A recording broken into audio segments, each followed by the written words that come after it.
Nous continuons nos exercices avec Ludo et cette fois-ci, nous changeons d'exercice. Donc, dans le premier exercice, c'est écrit « Quel gourmand ce Ludo? Combien de carrés de chocolat Ludo a-t-il mangé ?» Effectivement, on voit une tablette de chocolat, mais on voit qu'il manque des carrés. Donc, à votre avis, combien a-t-il mangé de carrés de chocolat? Je vous laisse répondre et vous pouvez l'écrire ici. Ludo a mangé carré de chocolat.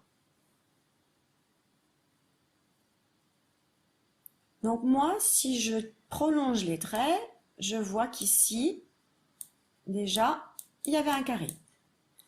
Si je prolonge les traits, là et là, je vois qu'il y en avait encore un ici. Si je prolonge les traits ici et ici, je vois qu'il y en avait encore deux. Donc, il fallait écrire combien? Ludo a mangé 4 carrés de chocolat. Si vous n'avez pas trouvé 4 carrés de chocolat, vous ne coloriez pas de carottes. Si vous avez trouvé 4, mais avec l'aide de papa et maman, vous n'en coloriez qu'une. Et si vous avez tout trouvé tout seul, vous coloriez les 2 carottes. Deuxième exercice, Ludo joue aux fléchettes. Quel est son score? Alors, on a une flèche qui est là, qui est dans la zone du 1. Donc ça veut dire que cette flèche, elle a obtenu 1 point. Cette flèche, elle est dans la zone du 1. Ça veut dire qu'elle a obtenu 1 point. Cette flèche, elle est dans la zone du 4. Ça veut dire qu'elle a obtenu 4 points. Du coup, combien a-t-il obtenu de points, Ludo? Quel est son score? Il a eu 1 plus 4. Écrivez ici combien ça fait de points. Ludo a marqué 1 point. Donc on a dit 1, encore 1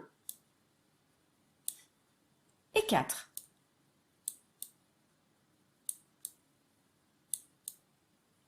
Ça fait combien en tout? Ça fait 6. Ludo a marqué 6 points. Si vous n'avez pas marqué 6, vous ne mettez pas de carotte. Si vous avez marqué 6, mais que papa et maman vous ont aidé, vous ne mettez qu'une carotte.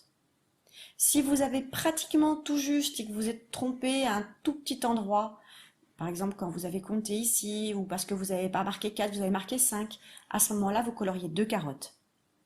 Et si vous avez tout juste, à ce moment-là, vous mettez 3 carottes. Troisième exercice, c'est un labyrinthe. On vous demande d'entourer les numéros des portes par lesquelles Ludo pourra sortir. Donc, l'entrée, elle est ici. Donc, ça veut dire que je vais rentrer par ici dans mon labyrinthe. Après, vous allez pouvoir essayer de faire tous les trajets possibles. Alors, je vous laisse faire. Une fois que vous avez fini, vous entourez. Par exemple, s'il peut sortir par la porte 1, vous l'entourez. S'il peut sortir par la porte 2, vous l'entourez. Peut-être qu'il peut sortir par plusieurs portes. Allez-y.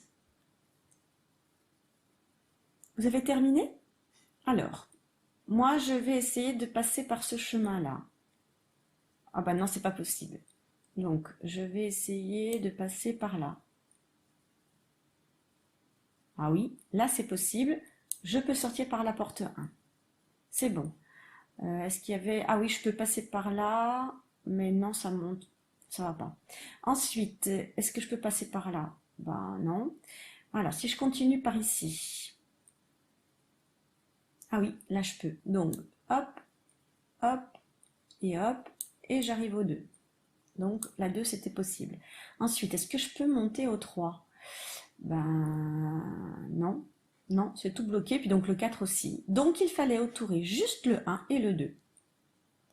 Donc, même chose, si vous n'avez pas du tout trouvé, 0 carotte. Si vous en avez trouvé une, mais pas deux, une carotte. Si vous avez trouvé 1 et 2, mais que vous avez été un petit peu aidé, vous mettez 3 carottes. Et si vous avez trouvé 1 et 2 tout seul, vous coloriez les 4 carottes. Et enfin, comme la dernière fois, on calcule le nombre de carottes.